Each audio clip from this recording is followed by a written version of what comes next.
नमस्कार दोस्तों, हरित क्रांति देसी में आपका स्वागत है।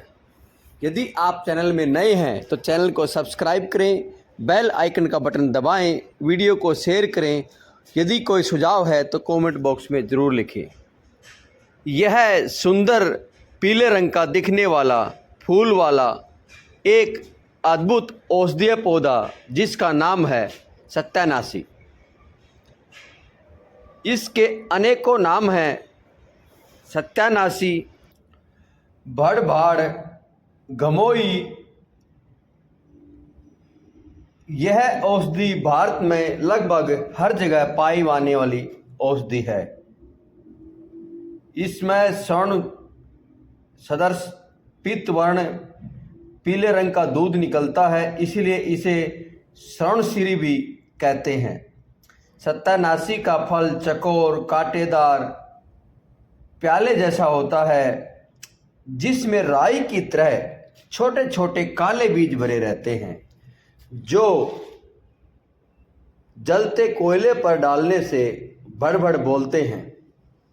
उत्तर प्रदेश में इसको भड़भांड, भटकटैया, भड़भड़वा भी कहते हैं। अवधी में इसे कुटकुटारा कहते हैं। इस वनस्पति के सारे अंगों पर कांटे होते हैं। आयुर्वेदिक ग्रंथ भाव प्रकाश निघंटु में इस वनस्पति का नाम स्वर्णशिरी या कटुपर्णी है। यह खेत में पानी की नाली के आसपास या कहीं खाली पड़ी जगह पर आराम से उग जाती है। यदि बात करें सत्यानाशी के औषधीय गुणों की, तो सांस संबंधी समस्याओं में अस्थमा, ब्रोंकाइटिस और खांसी में सत्यानाशी का इस्तेमाल अत्यंत उपयोगी है। डायबिटीज में सत्यानाशी के बीजों का इस्तेमाल ब्लड शुगर लेवल को कंट्रोल करने में किया जा सकता है। पीलिया की बीमारी में सत्यानाशी के तेल में गिलोय का रस मिलाकर सेवन करने से पीलिया में फायदा मिलता है।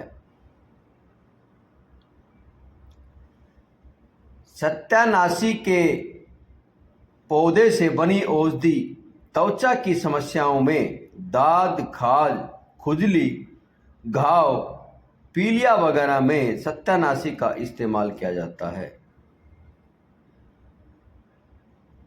मूत्र संबंधी रोगों में सत्यानाशी की औषधि से, सत्यानाशी के पौधे से औषधि बनाकर उसका उपयोग किया जाता है। सत्यानाशी के बीजों का इस्तेमाल कई तरह की समस्याओं में किया जाता है। इनमें त्वचा की समस्या, पाचन संबंधी समस्या, सांस संबंधी समस्या, डायबिटीज, पीलिया और मूत्र संबंधी समस्या शामिल हैं। सत्यानाशी के बीजों का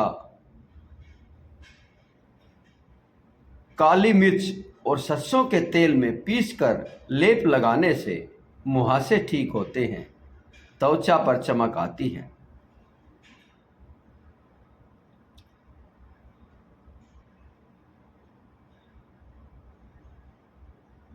काली मिर्च सरसों के तेल में पीसकर लेप लगाने से मुहासे और रोम छिद्र की सूजन में फायदा होता है। पाचन संबंधी समस्याओं में जैसे कब्ज जैसी बीमारी, एसिडिटी, अपच और भूख न लगने जैसी समस्याओं में सत्यानाशी के बीजों का इस्तेमाल किया जाता है।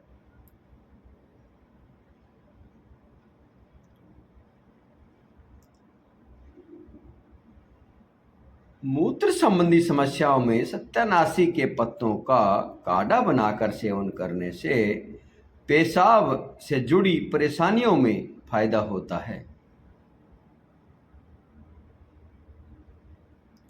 गठिया बाव या अर्थराइटिस में सत्यानाशी का इस्तेमाल किया जा सकता है।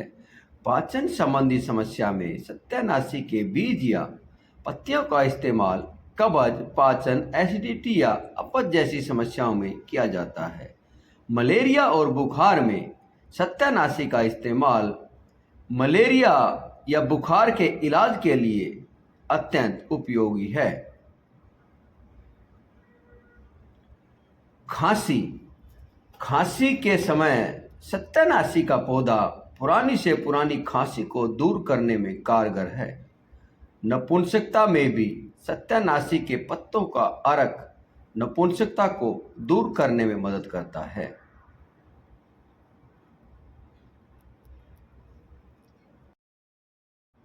सुंदर पीले फूलों के साथ हरे पत्तों की सफेद लाइनों में और पूरे पौधे पर कांटे लिए यह सत्यानाशी का पौधा अत्यंत उपयोगी है और अपने आप उगने वाला यह पौधा, यदि फूल की बात करें, कहीं सजावट के लिए यदि सत्यानाशी का पौधा लगाते हैं तो इसके फूल सुंदर सा पीला कलर लिए बीच में लाल लाल की पंखुड़ी के साथ मनमोहक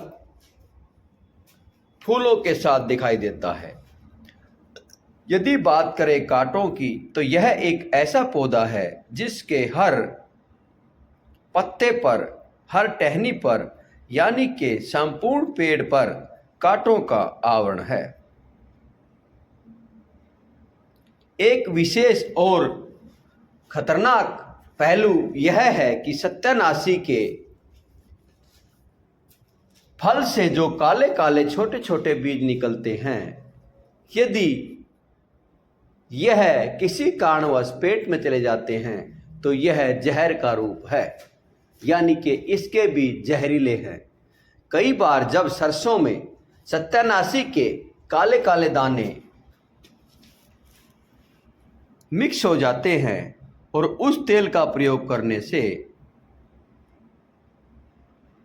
उस तेल के जहरीलेपन से मृत्यु तक हो सकती है, यानी कि सत्यानाशी के बीज एक खतरनाक जहर के रूप में भी माने जाते हैं। इसीलिए इसका उपयोग बहुत सावधानी से करना चाहिए, क्योंकि यह जड़ी गुणों के साथ साथ इसके अवगुण को भी हमें ध्यान में रखना चाहिए। नमस्कार दोस्तों, आपको कैसी लगी सत्यानाशी के पौधे की जानकारी?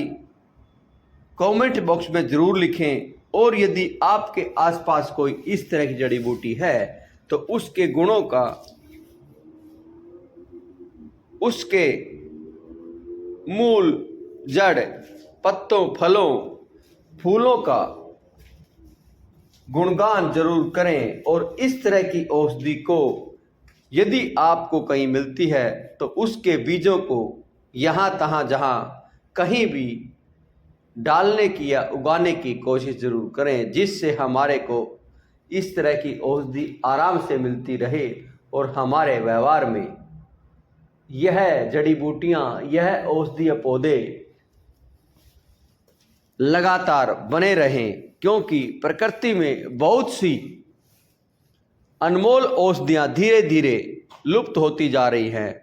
उसका कारण यही है कि हमारे को उनके गुणों का ज्ञान न होने के कारण वह धीरे धीरे लुप्त होती जा रही है।